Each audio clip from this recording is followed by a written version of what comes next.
my coffee is.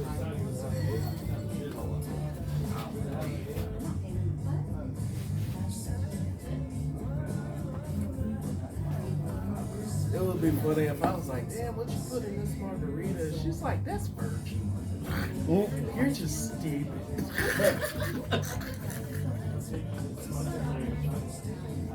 I told you I shouldn't be drinking this.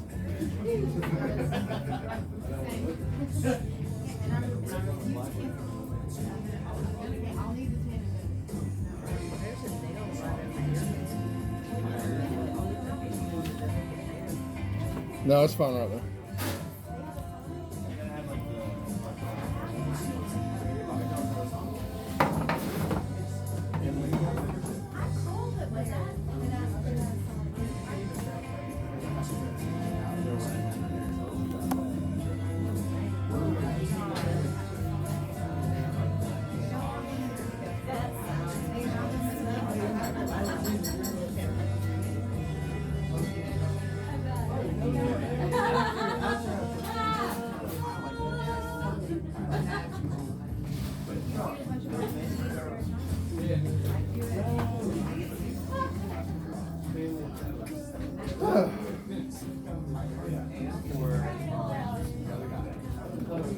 Chicka, chicka, chicka.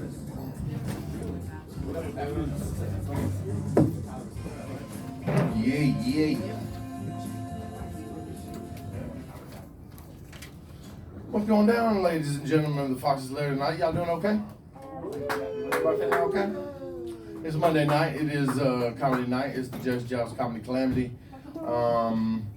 I like to thank the Fox's Lair and Melinda and Candace. Woo!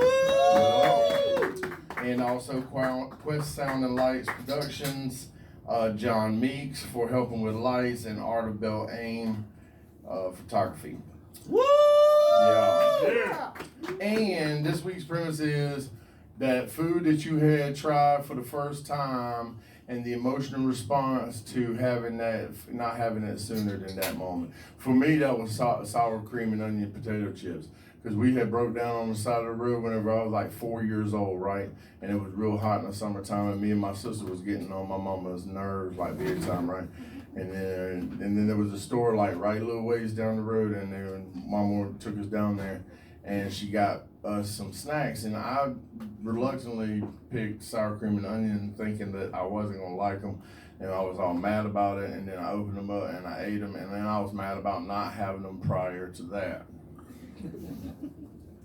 And then I ate them so much that I won't eat them no more. They're gross. That's what happens in this world. This is the second week of the 6-week shootout. How for placements, but however, like we only got right now Sarah, so I guess she's default. You know what I'm saying right now. So we'll see what happens. The way the shootout works is over the 6-week run, I take the winner of every week, and they come back the 7th week, and we have a shootout, and that winner gets $200, and they get what do you call it? A photo session with a professional photographer. Yeah. And let's see. I think that's all that I have on this down. Yeah. So comedian Franco was supposed to be here tonight, but he had called me and said something about his car was broke. So I've been praying every morning that his car would get fixed. The universe would like bring him like a mechanic that had all the parts and wanted to do the work for free, but it didn't manifest in time. So like the handicap stood up and was like, I'll do it. And so he made it here. What was funny though is he texts me at 6:30 after I'm here, and he's like, man, my ride fell through. Can you give me a ride? I was like, I'm already at the venue, man. It's raining outside. I ain't turning around. That's what had happened. We got John Meeks. What's that boy's name beside you? Nick Brown. Yeah, Nick Brown. We got Nick Brown in the house. All right. Yeah, he's you'll see on a lot of the Just Joust videos. He's one at the end where he goes, "That's his name. You can't wear it out, bitches." That was St. Patrick's Day. Yeah, it was St. Patrick's Day, like I don't know, 13 years ago. That's fun. That was a long time ago. I got really, really fucked up that day. And remember, I was wearing, supposed to not to get. and I was wearing this fucking leaf, marijuana leaf necklace. And I would go up to the cops and I'd be like, I'm a criminal, I'm a criminal. And they'd be like, get the fuck out of my face. I'd be like, what? That's my weed. Yeah, but Sarah just went to the bathroom, so I can't be like, all right, first up we got. But Phil Weeks is supposed to be here, so we'll see if he shows up. Coco Dillon was supposed to be here, and Olo the comic was supposed to be here, but I don't see none of them, and they ain't answering my text. I think they was like, I ain't going out in this cold, windy, rainy weather, you know, because they just little babies, little grandbabies, little grandbaby childrens. They be scary. You know what I'm saying? Let me look at my phone and see if there's any new material that I want to throw at y'all motherfuckers. Hold on. Motherfucker. Yeah, I did write some shit down these days. Oh yeah, ashy skin. I'm gonna show you early. I'm gonna show up early, Yep, I'm Heavy Bones Jones, and Heavy Bones means joints, and I be jonesing for joints, therefore I'm Heavy Bones Jones. And anywhere I go, I usually show up early so I can scope the scene out and find a place where I can smoke a Heavy Bone before the show. And you gotta scope out the scene and make sure you got a safe place to smoke the bones, you know what I'm saying? Hey, any of y'all feel weeks? None of y'all's feel weeks. That's another thing. We're doing this. Comics will be like, Phil. Yes, sir. Sure it is. Like, you know what I told him? I was like, make sure you introduce yourself when you come in because I don't know what you look like. He's been here already. See, this is the problem. You can't expect me, as much smoke out weed, to remember your face, man. Or wait, your name and your face together. But when I saw you, I was like, oh shit, I do know who you are.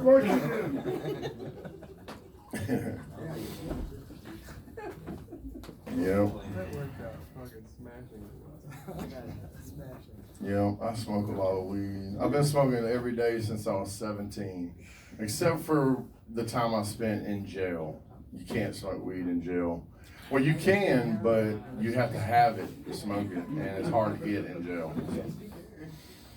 Yeah, I had a friend, and he had this chick send him some shoes, right? And this motherfucker was slick as hell. He lifted up the sole inside the shoe, and inside the shoe is like these grids of all these little cubes and empty spaces, right? And it was filled with Oxycontins. And I was like, they just let that come on in here? Let me get one of them.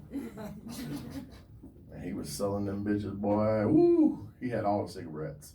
He smoked with cigarettes. And then they used to light the cigarettes with these 9-volt batteries and like wires. And I'm like, yo, motherfucking MacGyver's in this bitch, boy. Act like they at the house. I'm like, I ain't staying here like that. They're like, shit, we gonna talk about football until 4 o'clock in the morning at the top of our fucking lungs. You ain't at the house, motherfucker, you in jail. Yeah, so those days I couldn't smoke. But the rest of the days, I'll be smoking. Now, sometimes you have a chest cold or something like that, and I eat edibles on those days. So, cause you know what I'm saying? You can't be smoking like that if you got a chest cold, but you can eat 44 gummy bears. And then you stare outside and it's raining and you're like, man, it's raining outside. I ain't going out there. And that's what happened to most of our audience tonight. However, I can see that y'all have braved the elements to come out, and we appreciate y'all very, very much. And some of y'all look like y'all could be potentially comedians. So if anybody wants to get up, y'all can. Okay, I'm gonna give you 7 minutes. Because 2 of the comics that were supposed to be here ain't here. So any of y'all ever thought about doing it? Uh-huh. I'm gonna exploit you. Phil, you wanna go up first on this month? Sure. Oh God, cuz, let's do the Vietnam style. Everybody give it up for my man Phil Weeks. All right. How's everybody doing? Thought it was going to be last, but I'll go first. That's fine. Tonight's topic is on food that we tasted for the first time and then regret not having it prior. I'm going to be honest with you. I'm the oldest grandchild of an Italian family. I don't remember the very first time I had something and regret not having it beforehand, but the very first time I tasted chicken cacciatore, I knew I wanted to know how to cook that.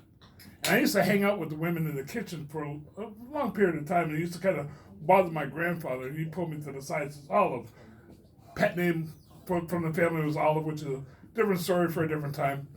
Olive, why are you hanging with the women? Why don't you come watch the ball game with the guys? So I'm learning how to cook. Why you need to learn to cook? And so, well, I don't have a girlfriend now, but when I get older, the girl comes over the house, she's hungry, I can cook her something, maybe she'll like it. Maybe she'll like me. Oh, you like other girls? Well, yeah, I like girls. He goes, oh, okay, you can stay in the kitchen then.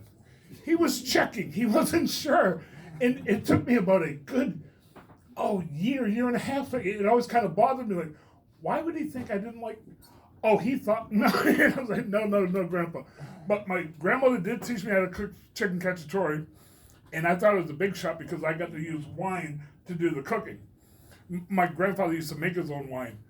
If you're asked to go downstairs to the basement to get 2 or 3 bottles, depending how many for dinner, you had to whistle all the way down the steps and whistle all the way back up. You can't drink and whistle at the same time. My uncles as grown men, Angie, I don't hear any whistling. Sorry, Pop. My grandmother used to help with the process too. She used to soak his cork. Oh no, Grandpa said that many women have soaked his cork in the past, but nobody could soak a cork like Grandma.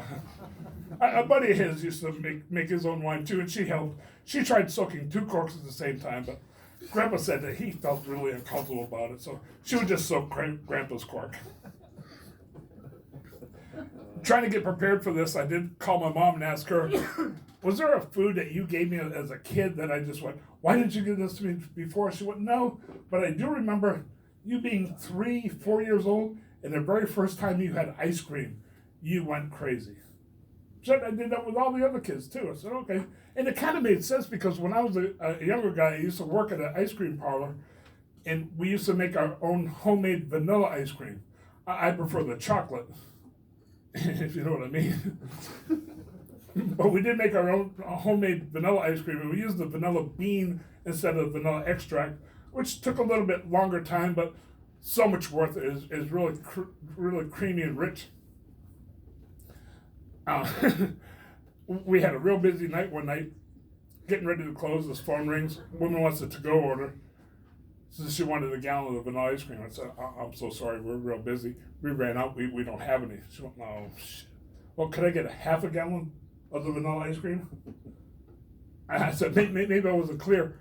We were real busy, we don't have any. We ran out.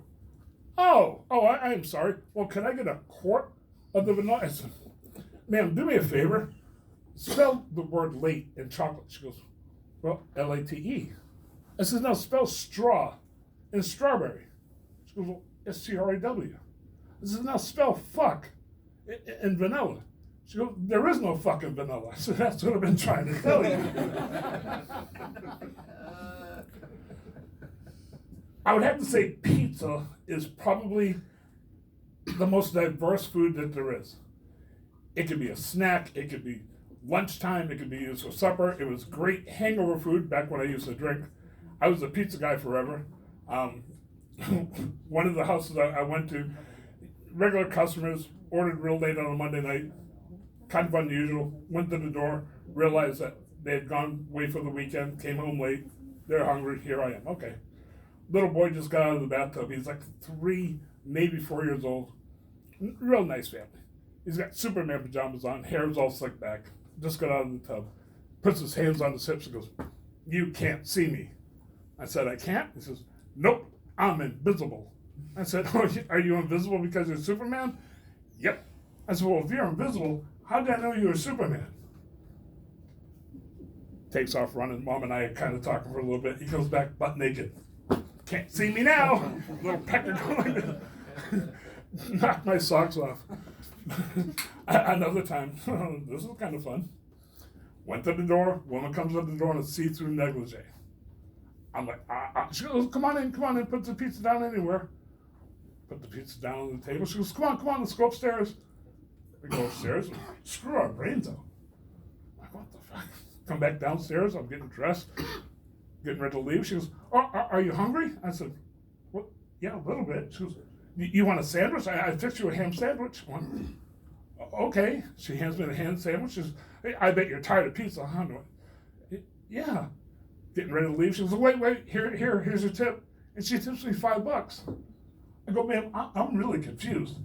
I come to the door, you're a see-through negligee. We go upstairs, have wild monkey sex. I come downstairs, you tip me $5. What's up with this? He goes, "Oh, just before you got here, I got in an argument with my husband."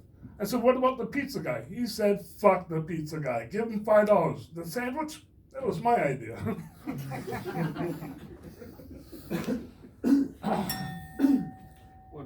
1 minute. I get the ding on the 1 minute. All right. I was invited to go to a club to work, and it was a predominantly black club, and I don't care how funny the white guy is, I wasn't getting the great laughs. So I saw this real pretty girl up front. I'm going to use you as an example. I turned and looked at her. I said, "It doesn't look like you're having much fun. Are you not having a good time?" She says, "No." I said, "I think I'd be a great boyfriend for you." "Really?" I said, "Now you can answer my questions. You like Italian food?" Yeah. "I'm Italian. I could cook you a dish, knock your socks off. What's your favorite type of movie?" Romance. "Me too. Chick flicks?" Serious, romantic dramas? Steel Magnolias, The Notebook? Know 'em like the back of my hand. You ever dated a 62-year-old white guy before? Neither have I. See that? 3 things right off the bat. Once that happened, everything was good. All right, thank you very much. My name is Phil. Appreciate your time. All right. Yeah, okay, Phil. Okay, Phil. Phil. See what happened was, what it was is then that we was in a group text, right?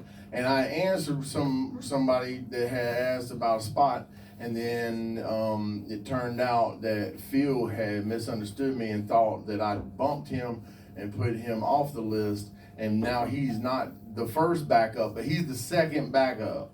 And then he texted, "Damn, I was on the list and now I'm second backup. This is some bullshit." And I was like, "Nah, you misunderstood me, Phil. I'm glad we got that worked out." You know what I'm saying? And then use the oldest grandchild. Yeah. Okay, that's good. Instant family favorite. I can't believe you like chicken cacciatore that you wanted to learn how to cook it. Is it hard? No, gotcha. Oh, it's real easy, and it is so freaking good. I'm telling you, it is so good. All right, so next time you come, we'll need a I'll big. bring you some chicken all right, cacciatore. cool. Cooking is a love language. Yes, it is. Yeah, I love it when people cook for me, but I cook for people all the time. Don't I, Doug? Say what? I cook for people all the time, don't I, Doug? All the time. All the damn Yeah, I time. be cooking good stuff. Cooking, you know what I'm grilling, saying? cooking, all kind of cooking. I can't believe your grandma was out there sucking corks. That was that. Yeah, she used to suck my grandpa's cork. That's nuts. I love that my premise could bring people to call their parents, you know what I'm saying? That's good. Because she was like, "Is there a food that you let me try that?" I was like, "Bitch, what the hell?" I call mom every week. We're tight. Oh, that's good. How old is she? Because you like 80, right? She must be like 120 years old. I found this out in the parking lot. Is this yours? Okay, Phil, I like you. Yeah, there is no fucking vanilla. That's true. And pizza is all the food because it's really all the food. It is. It is all yeah, the food, yeah. yeah. On one little thing. That Superman kid was wilding out. Boy, you know what I'm saying? 1 minute, then I'm kind of fucked up in the head, and sometimes when I get down and out, I try to think of happy places, and that's one of mine. And that was a true story. The little kid can't see me now. Mom, I kid you not. Mom and I are on the porch, tears come down her face. What the fuck? That's a Little happy kids fun running, story. little kids running around the living room going, "You can't see me. I'm invisible. I'm invisible." Dad's chasing him. Come here, boy. That sounds like a fun childhood. That glass over there, whenever Doug hit the 1 minute mark, I was like, damn, that's a loud glass. Was that your idea, Candace? She brought one last Yeah? Oh, damn, I can't believe it. And then you hit on my girl, you son of a bitch. What you got to say to this man? Black? Bill, right? Yes. Okay, what's your last name? Weeks. Phil Weeks, okay. One question. Did you jog here? No. I'm coming from Charleston. I'm a magazine vendor, and coming from Charleston, pouring Estorino. So. Okay, you look Right there. kind of Yeah, I'm sorry. No, I've been working all day long. Been working all day long. It's okay, it's okay. I actually counted the amount of times that you made me laugh. It was about 9. Dang, that's a lot. I mean, it's kind of spaced out. I did have a question. Were you standing there because of those cameras? You were trying to get on the cameras? Oh no. Okay. I thought your presence was like, your aura was good, but you're kind of standing back from the crowd. You entertaining them. Yeah, I mean we're right here. I mean and to be honest, with you, the light, like that blue light right there. Oh, they be running for the lights. Yeah. Yeah, it's in the face, and you can't. When you stand here, I can't see anybody. But if I stand here, I can see he's a Red You know Sox what I fan. just thought about? Maybe it's because I'm legally blind and I can't see that shit anyway. Like, this shit does never bother me. Okay, I kind of liked your presence. I did like your presence. I did see that you have a lot of older stories and things like that. You use a lot of your family and things going. What I'm gonna say to you is, things that I've learned is don't lead off with a long story as your first one. Lead off with something a lot more shorter to let the crowd know that, hey, I'm funny, listen to me. And then you later go into the longer stories. You know what I'm saying? So, like, when it comes into an intro, you don't want to go and give them this long, drawn-out story, because there was a time until I was like, hurry up, get to this goddamn funny. I Just trying to set me. But other than that, it was enjoyable. I love how you fished the answer out of her at the end, how you know what I'm saying, you corresponded and stuff like that with the crowd, and you fished it out. That I actually really did like. Yeah, that was good because Raven don't be talking to folks, and she don't talk out loud to people either. Really? No, sir. Really? You shy? No. Really? A quiet woman. Fucking unicorn right over here. She's quiet here. I don't know about that. And that old young man, that was saying that. Dad, I think I'm done. You sure that's all you had to Good say? job. Okay, word. Hell yeah, what you gotta say, Onion? He done took up all your time though, Black done took up all your Oh, I time. did. No, I'm just kidding. I have to agree with Wack that when you begin, I think that you should be hitting a couple of good sharp jokes. You do rely, it seems, a little bit too much on your personal experience. If you took that topic, even if you take your own personal experience, you got good stories, shape it and craft it around that topic. You know, that emotional experience. There's the little kid, pizza. That's an emotional experience for the first time for that kid. I can't believe it's the greatest thing. You've got a lot of those. You could have crafted that around there. But you got good stories and you got very good presence on the thing. I want to go ahead and say this, man. I'm sure that Phil is not planning on becoming a professional comedian. No. He's just up here having a good time. Sure. So it really would be cool if the judges could read that about Phil and not go off on like, what you need to do here is to better your skill. You know what I'm saying? Phil runs a newsstand and he talks to people all day, and there's Y'all supposed to be sometimes funny. There's Y'all are some- supposed to be Funny. As a guy that runs a newsstand, do you have enough time to tell somebody that great big long story? I wouldn't imagine so. I'd imagine you'd be able to go bam, bam, bam, and hit a couple of things real quick. He That's runs a what I think that you newsstand? should do. Isn't that what he said? Do you run a newsstand? No, Sell magazine, but Oh, he drives around and sells Yeah. It ain't magazines. 1930. I didn't Yeah. even know magazines existed. All right, anymore. same basic thing right there. You're That's pretty meeting good. people and you have to go bam, bam, bam. They don't have time. You're on the loading dock, right? You know that. You do this all the time. You told what You I do said small totally went over stories. your head. So or am something. I don't even know. so I am hearing what he's saying, what he does, and I know that you do this all the time. You do it every day. Every time you meet I somebody, didn't big, mean you gotta for you sound to real get quick. defensive on you. And no, I'm not being defensive. I'm saying, hey, He's let being honest. me go off of that, what he He's being said real. right He's being there. real. That, no, we're not telling you, we're not telling you that. It's, if you want to go up here, because you obviously do, you're here.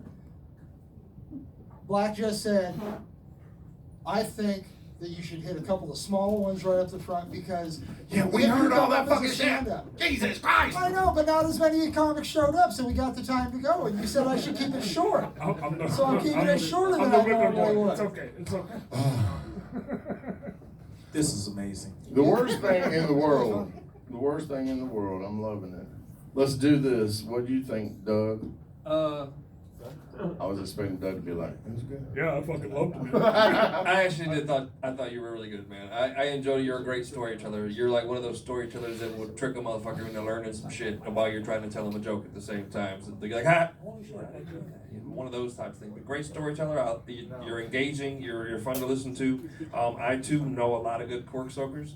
You know, so good on you there. Good on you. Right on. But good job, man. Keep coming back. Hell yeah, your grandma made her own butter. That's what's up. Everybody give it up for Phil Weeks. Yeah. My grandma made her own butter too. Churning butter out this motherfucker. We got Sarah in the house. Sarah, you want to come up here and handle this business? Handle the microphone with you, boo, down. And Coco ain't show, Olo ain't show. Okay. We're gonna be a short night tonight, that's all right. That's cool, I'm tired of this I can morning. talk longer if you want me to. Yeah, I know you can. Everybody give it up for my friend Sarah Crow.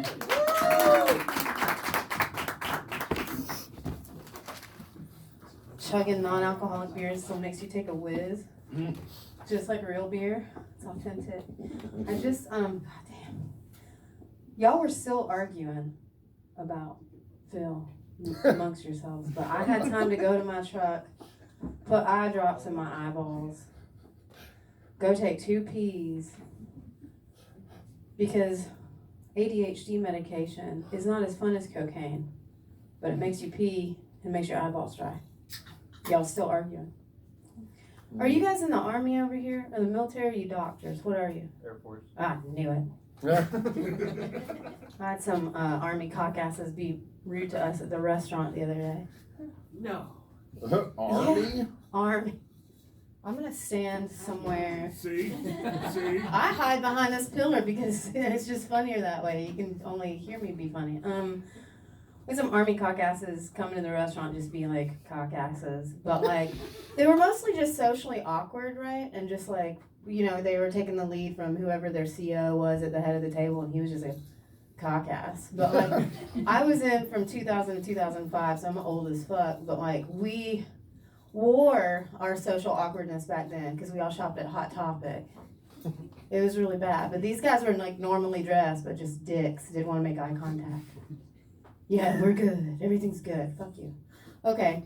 Did you, I mentioned the military, but because of their haircut, and I was thinking about that, but did you realize that war is just violent camping?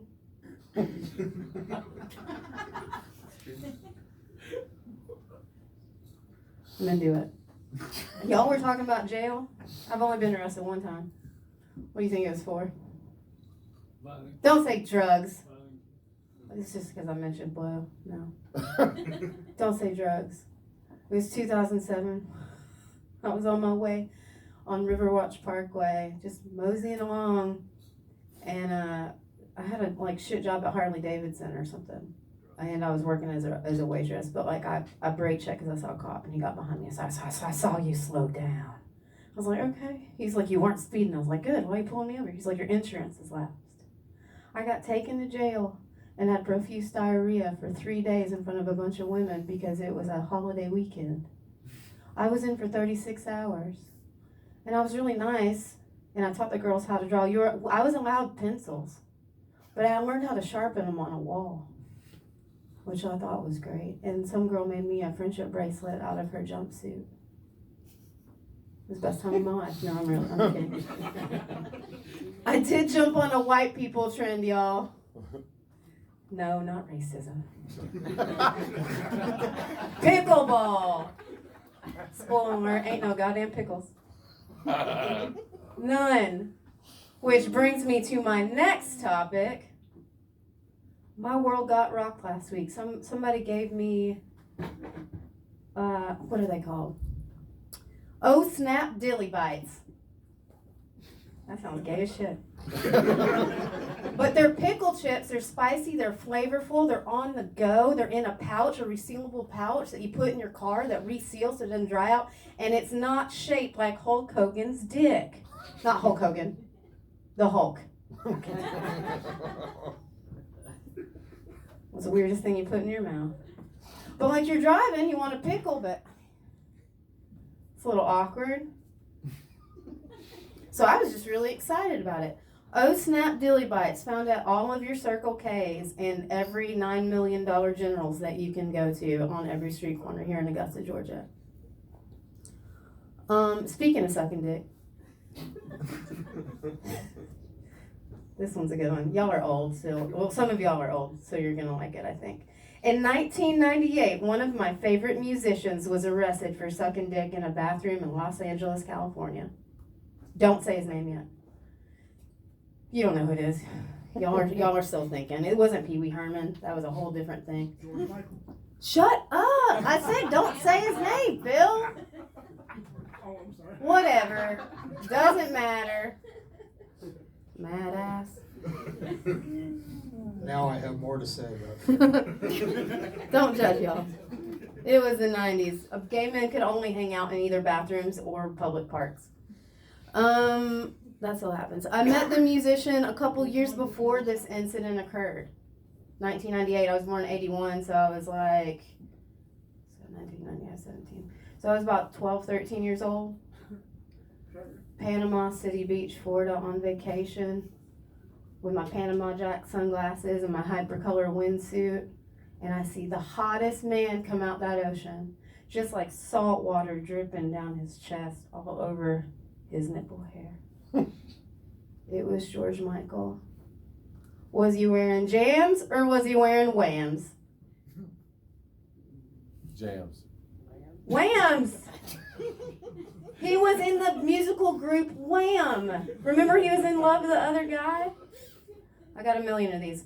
Okay, my friend made a time machine. We traveled back to Jerusalem 3,000 years ago on the hill of Golgotha. It was the Son of God, but it was George Michael.